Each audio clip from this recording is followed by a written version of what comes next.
Have you ever noticed how one single rejection can echo in your mind for days, weeks, or even years, while hundreds of compliments fade away in hours? It's almost unfair, isn't it? One no, one cold glance, one harsh word, and suddenly it feels like the weight of the world is sitting on your chest. Meanwhile, all the times someone said, "You amazing," or "You did great," somehow vanish into the background. Thousands of years ago, being rejected by your tribe or community could mean isolation and even death. But they don't signal danger or threaten our place in the group. Rejection does, which is why it becomes stamped into memory, almost like a scar. That's why our brain evolved to treat rejection as a threat. It activates the same pain pathways as physical injury. This isn't weakness, it's wiring. That's right, your brain processes social rejection like a cut or a burn. Praise might affirm what you already know, yes, I am good at this. But rejection attacks what you believe about yourself. If someone praises your work, it's a nice moment. If someone rejects your idea or your love, it questions your value. This is why it lingers. Your brain doesn't just log it as an event, it marks it as a threat to who I am. So when someone rejects you, even in something small like ignoring your text or criticizing your idea, your brain sounds the alarm. It's not dramatic, it's biology. Studies show that intentionally focusing on positive feedback, literally writing it down or replaying compliments, helps balance out the negativity bias. It won't erase rejection memories, but it changes how powerful they feel. Think of it like building mental muscles. Still working hard to keep you safe, even when there's no lion chasing you anymore.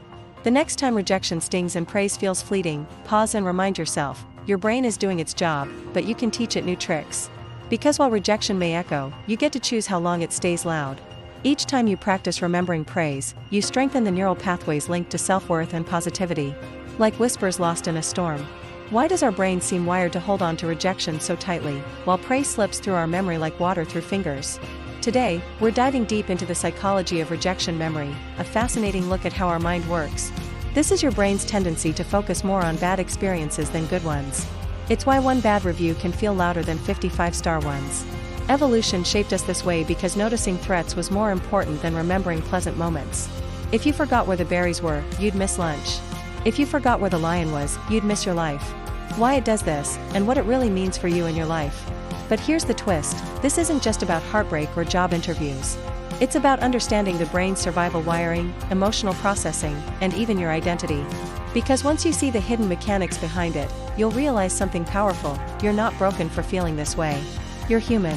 Why does rejection hurt more than praise feels good? Let's start with something fundamental, our brain is built for survival, not happiness. On the other hand, praise doesn't trigger the same level of survival urgency. Compliments feel good, yes, the negativity bias. Another key player here is something called the negativity bias. So when rejection happens, your brain magnifies it, gives it priority, and stores it more vividly than praise. Identity and self-worth. Here's where it gets even deeper, rejection often feels personal. Can we train our brain to remember praise more? Here's the good news, yes, we can. Final thought. Rejection feels heavier than praise not because you're weak, but because you're human. It's your brain's ancient survival code,